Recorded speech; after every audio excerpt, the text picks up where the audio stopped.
담임 목사님께서 드린 예물 위해 축복 기도해 주시고 무익한 종이라는 제목으로 하나님의 말씀 전하시겠습니다.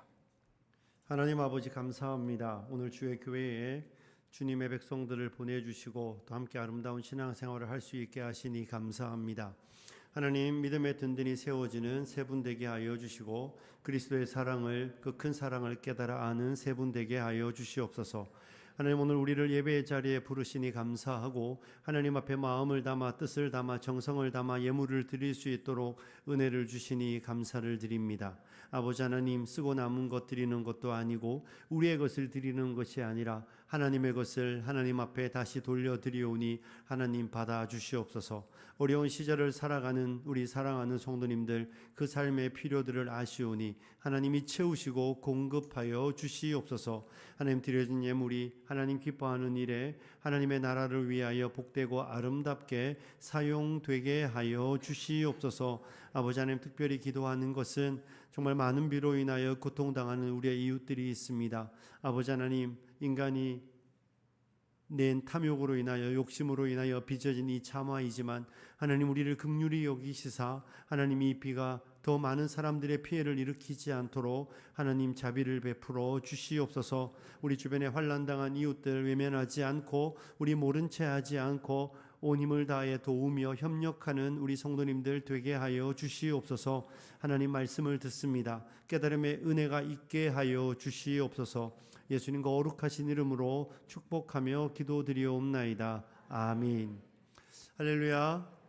새로 시작된 한 주간 은혜 안에 승리하시는 성도님들 되시기 바랍니다. 오늘 등록하신 분들 환영하고 여러분 특별히 또 성경학교와 수련회를 위해서 물심양면으로 기도해 주시고 관심 가져주시면 감사하겠습니다. 오늘 광고 들으셨죠? 나가실 때 오늘 점심 없으니까 빵 받아 가셔야 되는데 제가 부탁드리는데 집에 있는 사람 거 챙겨가시면 안 됩니다. 아시죠? 우리 집에 누구 거 이렇게 가져가시면 틀림없이 모자랍니다. 설교 전에 이런 말씀 드리는 건 마음에 이미 그런 생각을 하신 분들이 계실까 봐 그것도 이제 혹시 나는 오후 예배도 안 드리는데 찔리시면 안 받으셔도 되고, 오후 예배 안 드리셔도 받으시는 인원은 되지만 집에 있는 인원에 준비하지 않았습니다. 그러니 집에 있는 인원 챙겨가시지 마시고 그냥 오늘은 뭐 식사 시간 안 내려가셔도 되니까 여유가 있으시잖아요, 그죠? 설교가 좀 길어질 수도 있겠다 생각하시면서 함께 하나님의 말씀을 듣도록 하겠습니다.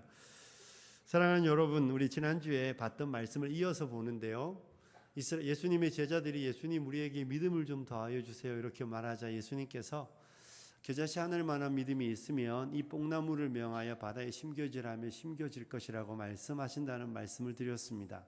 여러분, 그런데 이 뽕나무는요, 뿌리가 되게 견고한 나무입니다. 그래서 그 뿌리로 인하여 500년을 살아가는 나무입니다. 한국에서는 뽕나무 잘 못 보시잖아요, 그죠? 암사동 여기 한강변에 가면 뽕나무 제법 한 몇십 년 된 나무가 있습니다. 한국에서는 뭐 대부분 뽕나무 하면 봄에 자르고 가을에 잎만 따니까 대부분 굵기가 한 3cm, 4cm 넘어가지 않는데 이 뿌리가 견고한 뽕나무는 한 500년 자라가니까 엄청난 뿌리를 자랑합니다. 그래서 유대인들은 물을 저장하는 저장고를 만들면 50규빗, 한 20m에서 30m 동안은 뽕나무를 심지 않습니다. 왜 그러겠습니까? 뽕나무가 물을 다 먹어버리는 것이죠. 그런데 그 뽕나무가 예수님의 말씀에 겨자씨만한 믿음이 있어도 뿌리가 뽑힌다는 그 놀라운 이야기를 해주고 있습니다. 뿌리가 뽑혀서 바다에 심겨지는, 바다의 식물이 어떻게 심겨지겠습니까? 그런데 그와 같은 일들이 일어난다는 말씀을 예수님이 우리에게 주며 믿음이 행하는 놀라운 역사를 가르쳐 주고 있습니다. 여러분, 믿음은 역사한다는 것을 믿으시죠? 자, 여기서 제가 여러분에게 한번 질문을 드려보겠습니다. 믿음이 행하는 놀라운 역사는 무엇일까요? 믿음의 역사, 기독교인이 말하는 이적은 어떤 거일 것 같습니까? 우리 가운데 누군가가 암에 걸렸는데 그 사람이 교회에 와서 나았더라. 기적 맞죠? 그죠? 기적 아닙니까? 기적 맞아요. 우리 가운데 어떤 분들은 이런 이야기하면 아멘 이렇게 말합니다. 어떤 사람이 기대하지 않았던 일들이 삶에 일어나면, 기도한 것보다 더 큰 역사가 일어나면 우리는 기적이라고 말합니다. 기적 맞습니다. 그런데 여러분, 한번 이렇게 생각해 보실까요? 암 환자가 나았습니다. 기적은 맞는데 그렇게 큰 기적은 아닙니다. 왜냐하면 암이 나와서 생명이 연장된 것뿐이지 안 죽는 건 아니에요. 암 환자가 영원히 사나요? 그 사람이 암에서 나왔다고 해서 영원히 천년만년 사는 거 아니잖아요. 어쩌면 1년밖에 못 살 사람이 10년 더 사는 거일지도 모릅니다. 20년 더 사는 것일지도 모릅니다. 그 기적은 되게 한시적입니다.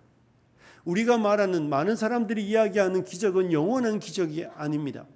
그러니 믿음의 기적이라고 말하는 것들은 사실 그런 것보다는 성경이 오늘 우리에게 예수님께서 말씀하시는 우리 안에 믿음이 생겨 그 믿음이 행하는 놀라운 기적은 우리가 이 땅을 살아가는 날들 동안 보이는 그런 현상들이 아니라 저와 여러분 안에 일어나는 놀라운 일인데, 어떤 일인가 하면 내가 누군가를 용서할 줄 아는 사람이 되는 것입니다. 내가 누군가를 용납할 줄 아는 사람이 되는 것입니다. 예수님의 말씀대로 친구가 내게 죄를 범하고 찾아와서 하루에 7번이라도 내가 잘못했다고 말하면 그 7번 모든 용서를 구하는 친구를 용서하여 주는 것이 기독교가 말하는 믿음의 기적이라는 것입니다.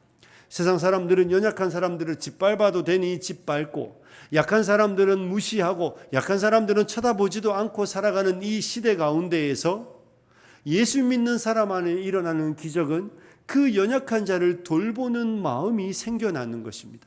함부로 해도 되지만 함부로 하지 않는 것이며, 그를 어쩌면 나보다 더 높여 귀하게 여기고 그 사람을 위하여 헌신하고 희생하는 자리로 나아가는 것이 우리 안에 일어나는 가장 놀라운 기적입니다. 그리고 이 기적은 영원히 계속되기 때문에 성경은 우리에게 우리 안에 믿음의 기적은 그와 같은 것이라고 말하여 주고 있는 것입니다. 저와 여러분 안에 예수 그리스도의 보혈이 우리 안에 역사했다. 그것이 믿음인 것입니다. 그렇죠? 믿음은 예수를 믿는 거예요. 그 예수를 믿는다는 이야기는 다른 말로 말하면 예수의 은혜가 내 안에 들어와 예수의, 우리 찬양대 찬양한 것처럼 그 큰 사랑이 내 안에 부어지는 것입니다. 여러분 병원에 가서 몸이 아파서 병원에 가서 주사를 맞으면 이제 주사가 작용하기 시작하잖아요. 역사 일어나기 시작하면 어떤 일들이 일어납니까? 아팠던 몸이 나아지는 것이에요. 아팠던 몸이 나아지고 이전에 정상적인 삶을 살아갑니다. 이 기독교 역사에서 말하는 역사가 무엇입니까? 어쩌면 예수 그리스도의 보혈이 우리의 옛사람의 모든 더러운 피들은 다 제거되고 그리스도 예수의 보혈이 우리 안에 채워지는 것입니다. 그로 인하여 이전에는 내가 살아내지 못했던 그 삶의 방식들, 이전에는 내가 연약한 자는 짓밟고 강자 앞에서는 비굴하고 친구를 향해서는 용서와 용납은 없고 받은 대로 돌려주고 더 돌려주지 않으면 견딜 수 없었던 내가, 예수 그리스도의 보혈이 내 안에 들어오고 보혈이 내 안에 역사하기 시작하자 연약한 자를 위하여 감싸 안으며 연약한 자를 사랑하며 연약한 자를 위하여 수고하고 헌신하고 내게 원수 같은 이웃들을 받아내며 사랑하는 사람이 되면서 내가 가는 그곳의 모든 갈등과 전쟁과 모든 어려움들은 종식되고 평화가 임하기 시작하는 것입니다. 이것이 성경이 말하는 믿음의 기적인 줄로 믿습니다. 저와 여러분이 가는 그곳에는 그런 역사가 일어나야 하는 것입니다. 어떤 사람을 만났는데 숨이 가슴 답답할 만큼 힘든 사람들이 있습니다. 어떤 사람은 밖에서는 그렇게 호인인데 집에 오면 그렇게 나쁜 사람일 수가 없습니다. 특별히 본적이 경상도인 분들은 많이 조심하셔야 합니다. 이 사람들은 밖에 가면 엄청 괜찮은 사람입니다. 제 이야기예요. 우리 집 이야기입니다. 요즘에 온라인이 문제예요. 저희 식구들이 자꾸 이 설교를 듣더라고요. 저희 형제들이 장난 아니거든요. 그런데 이 사람들이 또 밖에 나가면 장난이 아닙니다. 밖에 나가면 그렇게 괜찮은 사람들이에요. 근데 집에 오면 입에 이게 장난이 아닙니다. 엄청 힘들게 이야기하는 경향들이 있습니다. 누가 진짜입니까? 둘 다 진짜지만 집에 있는 사람이 진짜예요. 밖에서는 내 체면 때문에 그렇게 말하는 것이죠. 근데 집에 오면 체면을 차리지 않아도 되니까 내 본성이 그대로 드러나죠. 그러니 그 사람하고 사는 사람은 속이 더 터집니다. 한결 같으면 차라리 저 인간은 원래 그렇다 그럴 텐데 밖에 가면 와, 저 사람하고 사니 진짜 행복하겠다고 뭐라 그럽니까? 속으로 니도 살아봐라. 이게 우리의 실력 없음이죠. 그랬던 사람이 집에서 정말 괜찮은 사람으로 변화되는 것이죠. 그래서 내가 세상에서 제일 잘한 일은 저 사람하고 결혼한 것이라는 이야기가 나와야 됩니다. 저희 집 사람이 맨날 하는 이야기입니다. 사랑하는 여러분, 예수를 믿어 우리가 은혜를 받으면 예수의 보혈이 우리 안에 들어오면 없던 능력이 생기는데 그 없던 능력이 받아내고 용서하고 연약한 자를 위하여 수고하고 헌신하는 것입니다. 사랑하는 사람이 되는 것입니다. 그 믿음의 역사가 우리 안에 일어나게 되는 것을 성경은 우리에게 말하여 주는 것이 이 1절부터 6절까지 나왔던 이야기입니다. 그런데 7절부터 오늘 읽은 본문을 보면 이 본문이 조금 이상할 수도 있어요. 그런데요, 이 본문은 그렇게 선을 행하고 그렇게 사랑을 실천하고 그렇게 연약한 자를 위하여 수고하고 용서하고 용납하며 살아갈 때 그 사람 안에 일어날 수 있는 그 일들을 예수님은 아시고 그들에게 주고 있는 교훈의 말씀입니다. 그러니 그렇게 안 사는 사람들은 사실 안 들어도 되는 이야기인데 그래도 들으셔야 합니다. 우리 예수님은 7절과 8절과 9절에 한 비유를 드시고 있습니다. 우리 한번 읽어볼까요? 7절, 8절, 9절 같이 읽겠습니다. 시작.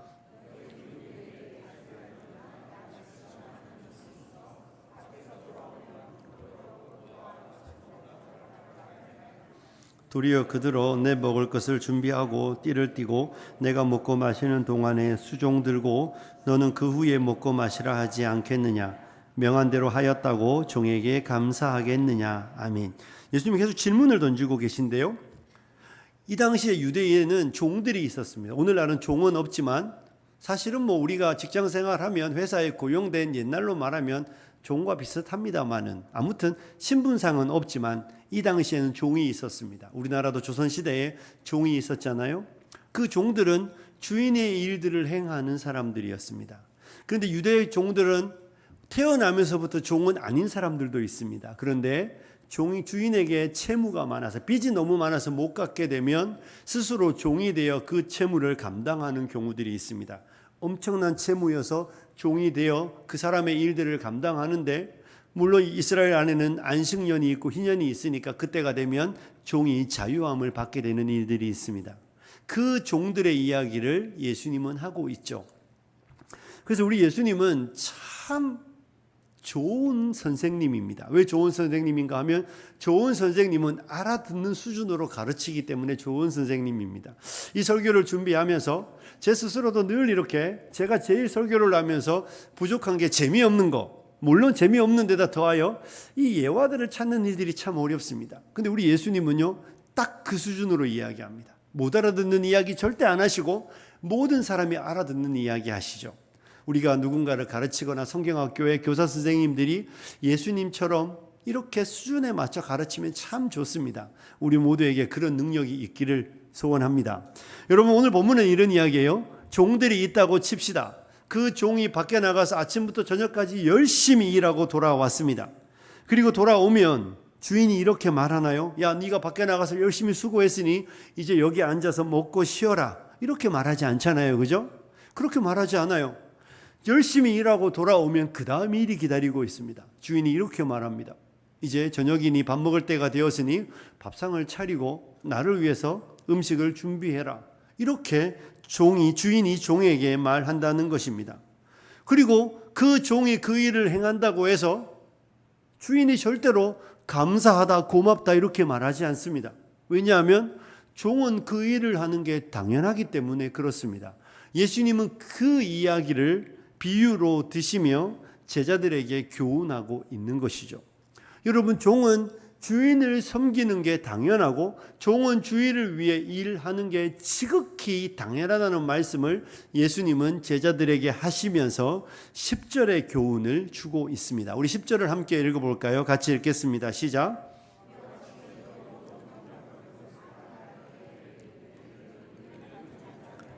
우리가 하여야 할 일을 한 것뿐이라 할지니라. 아멘.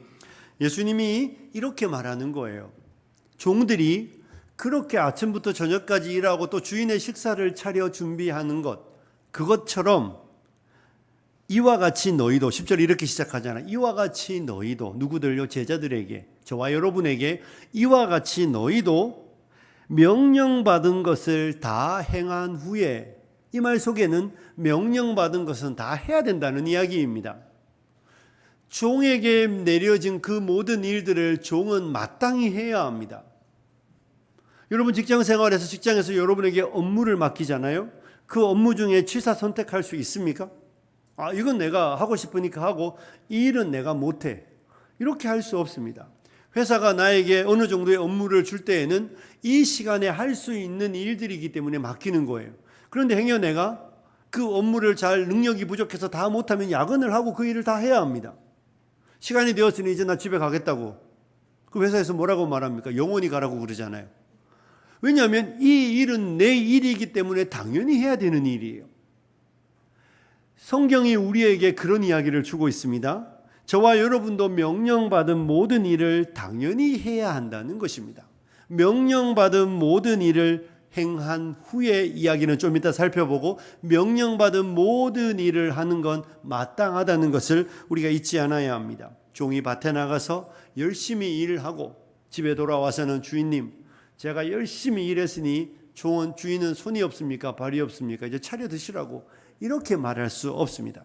그냥 식사를 차리는 것도 내 일이니 그 일도 하는 것처럼 저와 여러분이 하나님이 우리에게 주신 그 하나님의 명령들을 모든 것을 다 행해야 한다는 것을 우리가 성경을 통해 배우고 있는 것이죠. 사랑하는 성도 여러분, 주님의 모든 명령을 행하시는 성도님들이 되시길 소원합니다. 저와 여러분은 주님이 우리를 부르신 주님의 종들입니다. 이 땅에 있는 모든 사람은 주님이 지은 세계에 살고 있는 사람들일 뿐입니다. 그들 가운데 누구도 자신이 주인인 사람은 없습니다. 자기 스스로 의사결정권을 갖고 자기 스스로 자기 마음대로 살아갈 수 있는 사람은 없습니다. 그 모두는 하나님이 정한 법칙에 따라, 하나님이 정한 질서를 따라 살아가야 합니다. 이것이 하나님과 인간 사이에 정해진 룰이고 규칙입니다. 그래서 가끔씩 창세기를 읽어가면서 이런 질문을 하시는 분들이 있어요. 목사님, 왜 하나님은 굳이 에덴 동산에 선악과를 만들어서 아담으로 하여금 시험에 빠져 먹게 만들었죠? 하나님 되게 불공평하고 나쁜 분 아닌가요? 질문 자체가 틀렸습니다. 대답할 수 있는데요, 그 질문이 왜 틀렸습니까? 하나님이 만드셨어요. 하나님이 주인이에요. 그리고 아담은 그 모든 세계는 하나님이 정한 질서를 따라 살아가도록 지음받은 사람입니다. 아담은 그 하나님의 정한 질서를 지키며 그 선악과 아래에 와서 내가 하나님의 피조물이라는 것을 확인하고 그분 앞에 겸손하면 되는 것입니다. 내가 하나님의 피조물인데 마치 주인인 것처럼 왜 그랬냐고 물으면 안 되는 것이잖아요. 우리가 여기 한국 살다가 한국 살기 싫어 호주로 이민을 가면 호주에 가서 호주의 법을 지키는 건 당연합니다. 나는 한국에서 왼쪽에서 운전했으니 호주에 가서도 나는 한국의 법을 따라 이렇게 운전하겠다고 말하면 정신 나간 일입니다. 가면 운전대가 반대에 있고 모든 교통법규는 반대로 지켜가야 합니다. 그리고 그걸 지키기 싫으면 다시 와야 합니다. 그런데 거기에 가서 나는 못 지키겠다고 이렇게 말하면 어리석고 미련한 것이죠. 하나님이 인간에게 주신 모든 명령은 하나님이 정한 규칙이고 하나님의 법칙입니다. 그러니 그 모든 명령 법칙을 지키는 건 사람이 해야 되는 지극히 당연한 일입니다. 그건 왜냐고 묻는 질문이 아니라 그렇게 하라고 만드셨고 그렇게 하라고 이 세상에 두신 것입니다. 그런데 말을 안 들어서 지금 우리가 이 지경에 이른 것이잖아요. 그리고 저와 여러분이 예수를 믿고 구원을 받았으면 하나님이 명령한 모든 것을 지키는 건 당연하다는 것을 여러분 잊지 않으셔야 합니다. 무엇을 행하는 것이 잘하는 일이 아니라 안 행하는 게 이상한 거예요. 여러분이 도로에 달리면서 교통법규를 지키면 교통법규 잘 지켰다고 상 줍니까? 오늘 아침에 신호등 안 어겼다고 정부에서 여러분에게 돈을 주나요? 아니잖아요. 당연히 할 걸 한 거예요. 어기면 범칙금이 날라옵니다. 저와 여러분이 하나님이 정한 모든 명령을 행하는 건 당연한 것입니다. 어기면 그게 죄가 되는 것임을 잊지 않으셔야 합니다. 모든 명령을 행하는 게 당연하다는 걸 먼저 기억하십시오. 왜냐하면 오늘을 살아가는 많은 그리스도인들 중에 특별한 일을 자꾸 하는 것처럼 생각하는 분들이 있습니다. 내가 용서했으니 나는 특별한 일을 한 것이고, 내가 용납했으니 내가 특별한 일을 한 것이고, 내가 누군가에게 구제를 하고 있으니 나는 특별한 선행을 베푸는 것처럼 착각하는 분들이 있습니다. 여러분이 여러분의 재산의 절반을 떼어 누군가를 주어도 여러분은 특별한 일을 하는 거 아닙니다. 이미 그 시작이 틀렸습니다. 내 재산이라고 말하는 게 이미 출발점이 틀린 거예요. 내 겁니까? 내 겁니까? 누구 거죠? 대답하셔야죠. 누구 것이죠? 하나님의 것을 내 손에 맡겨주신 거예요. 여러분, 오늘 여기 드린 헌금은 여러분의 것을 드리는 것이 아니라 하나님의 것을 내가 받아서 다시 하나님께 드리며 하나님의 것입니다라는 것을 스스로 믿음으로 고백하는 거예요. 그러니 어떤 일을 행하는 것은 특별한 일을 행하는 게 아니라 모든 것을 행하는 일들 가운데 모든 일을 행하고 있는 것뿐입니다. 그러니 성경을 읽어가며 명령받은 것을 다 행하는 건 당연하다는 것을 여러분 잊지 않으셔야 합니다. 다 하셔야 합니다. 오늘날 하지 않는 많은 성도들이 있어서 교회가 힘들고 그리스도인들이 어려워진 것임을 우리는 기억하고, 명령받은 것을 다 행한 이후에 이렇게 말하라는 것입니다. 무엇이라고 말해야 됩니까? 우리는 무익한 종입니다. 뭐라고요? 무익한 종. 스스로 이야기하기를 나는 무익한 종입니다. 무익하다는 말 아시죠? 저는 쓸모없는 사람입니다. 저는 주인에게 큰 이득이 되지 않는 사람입니다라고 고백하라는 것입니다. 또 이런 이야기하면 우리가 이런 말 잘 하잖아요. 열심히 봉사하고 누군가를 열심히 섬기고 나면 겸손하게, 겸손의 말로 아니에요. 그냥 할 걸 한 것뿐이죠. 이 표현을 하지만 마음속으로는 나 되게 괜찮지, 이렇게 우리가 말할 때가 참 많이 있습니다. 그런데 성경은 진짜 그렇게 말하라는 것입니다. 너 스스로 너는 무익하다는 것을 고백해야 한다는 것입니다. 너 스스로 네가 하나님의 모든 계명을 지킨다고 할 때에, 그때에 네가 하나님 앞에서 해야 되는 너의 정체성의 고백은 저는 무익한 종입니다. 저는 주인에게 그렇게 큰 도움이 되지 않는 쓸모없는 사람이라고 스스로 고백해야 한다는 것입니다. 사랑하는 성도 여러분, 이것이 성경이 우리에게 가르쳐주고 있는 우리의 이해입니다. 그래서 구약을 읽어가면 하나님이 흙에서 사람을 만들고 나서 우리가 엄청나 보이지만 우리의 근본은 뭐예요? 흙이에요. 그래서 모든 육체는 풀이고 그 모든 아름다움은 풀의 꽃과 같다고 이야기합니다. 너희는 잠깐 있다가 없어지는 안개와 같은 존재라고 말합니다. 그래서 우리가 찬송을 부를 때 이 벌레 같은 날 위에 주보혈 흘렸다고 이야기할 때 겸손의 표현이 아니라 하나님 앞에서 우리의 인생이 그렇게 무익하고 쓸모없는 사람이라는 것을 성경은 계속하여 말하여 주고 있는 것이죠. 이건 절대로 겸손의 표현이 아닙니다. 이 표현은 겸손한 표현이 아니라 하나님의 말씀을 다 행하지도 못할 뿐이지만 행하면서도 우리가 우리를 바라보고 깨닫게 되는 놀라운 우리의 이해입니다. 종이 주인에게 끼친 손해를 생각해 보십시오. 주인에게 엄청난 손해를 끼치고 주인의 밭에 와서 일하는데 내가 아무리 열심히 무엇인가를 내도 내가 주인에게 끼친 손해에 비하면 아무것도 아닐 때 그 변제를 위해 수고하는 그 수고가 뭘 그리 대단한 일이겠습니까?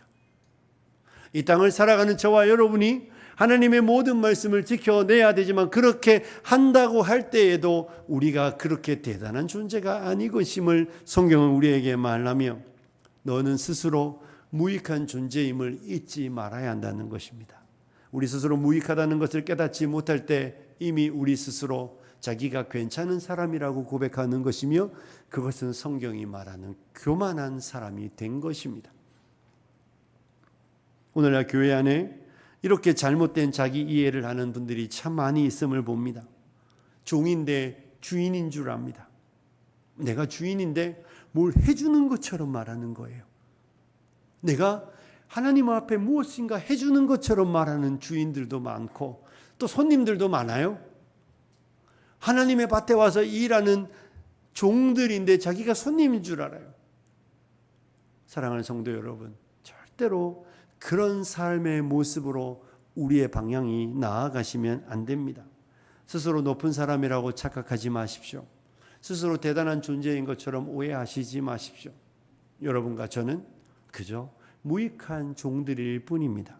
이렇게 무익한 종들을 하나님이 하나님의 밭에 불러서 하나님의 백성이라고 불러서 하나님을 섬기도록 은혜를 주신 것뿐입니다. 하면 다 이상한데 그래도 하라고 기회를 주시는 것입니다. 여러분 어떻습니까? 회사에서 어떤 사람을 업무를 배제시킬 때 왜 업무 배제시키죠? 능력이 출중한 사람을 업무 배제시키나요? 아니에요. 뭘 자꾸 하면 문제를 만드는 사람을 업무에서 배제시킵니다. 처음에는 배제, 그 다음은 권고사직입니다. 저와 여러분이 능력이 출중해서 하나님이 우리를 이 현장에 불러서 일을 시키는 거 아니에요? 이게 거의 업무 방해 수준이잖아요. 거의 업무가 안 되는 수준입니다. 이게 하나님의 나라가 전진하고 하나님의 영광이 드러나야 되는데 이거 일 맡은 사람들이 하는 일들을 보니 전진은 고사하고 도대체 누가 저 사람 뽑았냐고. 이해하시죠? 누가 저 사람을 고용했냐고 할 만큼 이렇게 엉망진창인 사람들을 불러서 지금 하나님이 일을 하고 계신 거예요. 그러니 우리가 마치 유익한 종인 것처럼 우리가 되게 무엇인가 잘하고 있는 것처럼 착각하시지 말자는 것입니다. 저와 여러분이 얼마나 보탬이 안 되는지 잘 압니다. 여러분 이야기가 아니라 제 이야기예요. 제가 하나님의 나라에 얼마나 보탬이 안 되는지 잘 알고 있습니다. 그런데 이렇게 보탬이 안 되는 사람들을 목사라고 부르셔서 말씀을 맡겨주시는 이 이해할 수 없는 이 하나님의 부르심일 뿐인 것입니다. 그러니 이 땅을 살아가면서 우리 스스로 마치 되게 하나님의 나라에 유익한 자가 되어 있는 것처럼 생각하시면 안 된다는 것입니다. 하나님께서 세상에 미련하고 악하고 세상에 정말 나쁜 것들을 불러서 하나님의 자녀 삼아 주시고 하나님의 나라를 위해 일하도록 이 밭에 부르셨으니 뭘 하면 계속해서 업무가 방해되고 업무가 지연되는데 하나님께서 이 지연되는 것을 기꺼이 참아내시고 계신 거잖아요. 그러니 저와 여러분이 얼마나 무익한 자들인지 잊지 않는 것이 이 땅에서 성도로 살아가는 날들 동안 늘 우리가 해야 되는 자기 정체성임을 잊어버리지 마시고, 이 예수님의 이야기예요. 제 이야기가 아니에요. 모든 것을 행한 이후에 나는 무익한 종입니다. 그리고 나서 이렇게 말하라는 것입니다. 뭐라고 말하고요? 우리가 하여야 할 일을 한 것뿐이라는 것입니다. 나는 종으로서 해야 될 일을 한 것이지 칭찬받을 일도 아니고 상급받을 일도 아니고 무엇인가 인정받을 일이 아니라고 말하라는 것입니다. 여러분 절대로 특별한 행위를 하고 계신 것이 아닙니다. 저와 여러분이 하나님의 나라에서 이 교회 안에서 어떤 직분을 맡았든 어떤 일들을 행하든 그 일을 행하면서 수고하고 땀 흘리니 나는 특별히 수고하는 일이 아니라 그저 내가 해야 될 일을 하고 있는 것이라는 것을 잊지 말라고 성경은 우리에게 말하고 있는 것입니다. 세상 사람들이 하지 못하는 용서와 용납을 하고 있으니까 나는 특별하다고 생각하시지 말자는 것입니다. 세상 사람들은 낮은 자들에 대하여 외면하고 무시하고 함부로 하는데 나는 약자들을 사랑하고 약자들을 보듬으며 약자들을 안으며 약자들을 위하여 내 인생을 헌신하고 수고할 때에 특별한 일을 하고 있는 것이 아니라 마땅히 내가 해야 할 일을 하고 있는 것뿐이라고 말하라는 것입니다. 내가 주님의 교회 안에서 하나님이 남들이 하지 않는 어떤 것으로 헌신하고 물질로 헌신하고 내가 저의 교회를 위하여 더 많이 무엇인가를 내어놓을 때 나는 다른 사람들보다 특별하게 무엇을 하고 있다고 생각하면 안 된다는 것입니다. 그냥 하나님이 나한테 다른 사람들보다 더 많은 재물 얻을 능력을 주셔서 내 손에 많은 재화가 있어서 그것을 남들에게 나누지만 이건 특별한 일이 아니라 그저 내가 해야 되는 일을 하는 것뿐이라고 말해야 한다는 것입니다. 사랑하는 성도 여러분, 특별한 헌신은 없습니다. 특별히 헌신하여 목사가 된 거 아닙니다. 하나님께서 나 같은 것 불러서 이 거룩한 하나님의 말씀을 맡겨주셨으니 그저 감사함으로 받는 것뿐입니다. 우리 가운데 누구도 이 주님의 몸된 교회 안에서 선행을 행하든 구제를 하든 시간을 헌신하든 어떤 것을 하든 용납하고 용서하든 어떤 일을 행하든지 여러분이 무엇인가 특별한 일을 하고 있다고 생각하시면 하시지 마십시오. 주님이 기뻐하시지 않습니다.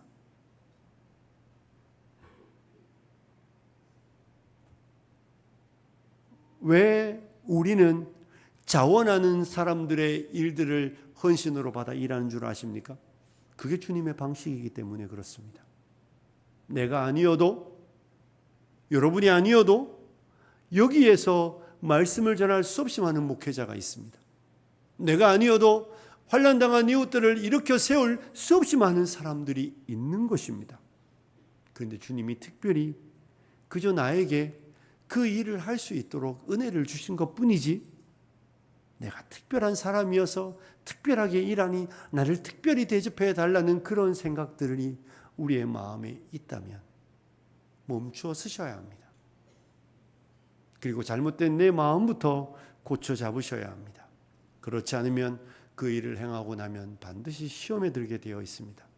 알아주지 않아서 시험에 들고 남들이 인정해 주지 않아서 속상하고, 그것 때문에 믿음의 진보가 아니라 믿음의 퇴보가 발생하게 되는 것입니다. 사랑하는 성도 여러분, 랍비의 교훈에 이런 표현이 있다고 말합니다. 율법을 다 지켜도 공로로 내세우지 마십시오. 당신이 모든 율법을 다 지켜도 그것을 공로로 내세우지 말라는 것입니다. 왜냐하면 이는 이 목적을 위하여 당신이 지음을 받았기 때문이라는 것입니다. 당신이 율법을 다 지킨 것은 당신의 공로가 아니라 당신이 율법을 지키는 것은 지극히 당연한 것입니다. 왜냐하면 당신은 그 율법을 지키는 자가 되게 하시기 위하여 하나님이 만드셨기 때문이라는 것입니다. 저와 여러분이 용서하고 용납하고 저와 여러분이 연약한 자를 이렇게 안으며 하나님을 사랑하고 우리의 이웃들을 사랑하는 건 당연한 것입니다. 왜냐하면 그 일을 하게 하시려고 주님이 우리를 구원하셨기 때문에 그렇습니다. 그러니 사랑하는 성도 여러분, 하나님을 채무자로 만드시지 않으시기를 부탁드립니다. 하나님을 마치 우리에게 빚진 분인 것처럼 만들면 안 된다는 것입니다. 그런 가르침들이 한국교회에 유행했던 적이 있습니다. 열심히 주를 위해 섬기면 하나님이 여러분에게 그 빚진 거 다 갚아주신다고. 아니에요, 여러분.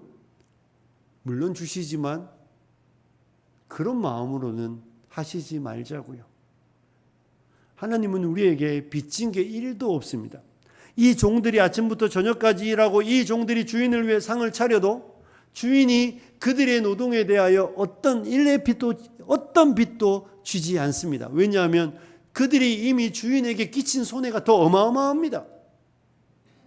빚을 갚을 수 없어서 이 노예가 되고 이 종이 된 그 사람들이 주인을 위해 수고하고 헌신하는 일들을 행하면서 내가 이렇게 하니 칭찬해 주세요, 내가 이렇게 하니 저를 인정해 주세요 말하는 건 말이 되지 않는다는 것입니다.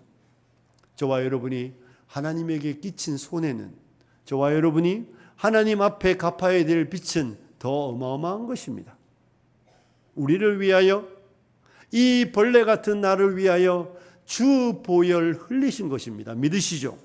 여러분이 찬양했던 그 큰 사랑은 공짜가 아니라 하나님이 우리를 향해 베푸신 그 큰 사랑은 하나님의 아들을 십자가에 내어 주심으로 인하여 구원하여 주신 하나님의 은혜와 사랑입니다. 그러니 우리가 하나님 앞으로부터 더 받을 것은 아무것도 없습니다. 우리가 하나님 앞에 무엇을 행하여 하나님이 나에게 갚아줘야 될 내용은 하나도 없는 것임을 잊지 마십시오. 사랑하는 성도 여러분, 그저 자녀됨의 영광이며 구원의 감격이며 하나님의 일꾼 되었다는 것으로 인하여 기뻐하시며 즐거이 이 모든 것을 행하는 성도님들이 되어야 이것이 지극히 정상적인 성도라는 것을 믿으시기를 축복합니다. 말씀을 마치겠습니다. 당연한 걸 하는 것입니다. 뭘 하는 것이라고요? 당연한 걸 행하는 것입니다. 그러니 그것이 우리의 목적임을 잊지 마십시오. 용서하고 용납하고 작은 자를 사랑하고 이웃을 사랑하고 하나님을 사랑하며 하나님이 내게 주신 것을 기꺼이 즐거이 나누며 살아가는 건 당연한 걸 하는 것입니다. 칭찬받을 일도 아니고 박수받을 일도 아닙니다. 그냥 해야 되는 일을 하는 것뿐임을 잊지 마십시오. 그리고 항상 무익한 종이라는 사실을 꼭 기억하십시오. 교만해지지 않도록 주의하시라는 것입니다. 그리고 한 것에 마음 두지 마십시오. 여러분이 지난날에 했던 것, 이번 주에 했던 것, 내가 누군가를 위해 했던 것, 이 정도 했으면 한 것에 마음 두지 마십시오. 여전히 할 수 있는 일들이 무엇인지를 찾으셔야 합니다. 살아있다는 것은 할 일들이 있다는 것이고 할 일을 찾아야 한다는 것을 의미하는 것입니다. 그러며 늘 은혜 받은 종이라는 사실을 잊지 마시고 그리스도의 은혜, 하나님의 사랑에 감사하며 감격하며 즐거이 기쁨으로 모든 일을 행하심으로 주께 영광 돌리는 우리 성도님들이 되시길 주님의 이름으로 축복합니다. 기도하겠습니다. 하나님 아버지 감사합니다. 우리같이 무익한 사람들을 불러 하나님의 이 거룩한 일들을 하게 하시니 무한 감사와 찬송을 드립니다. 아버지 하나님, 무엇을 한다고 교만해지지 않게 하시고 무엇을 한다고 우쭐해지지 않게 하시고 하지 못함을 인하여 마음 아파하고 하고 나서는 당연히 할 것을 행했음을 기억하고 할 수 있게 하신 하나님께 감사 돌리며 평생을 주님의 은혜를 갚으며 은혜를 감당하며 살아내는 주의 백성들이 되게 하여 주시옵소서. 예수님 거룩하신 이름으로 기도드리옵나이다. 아멘.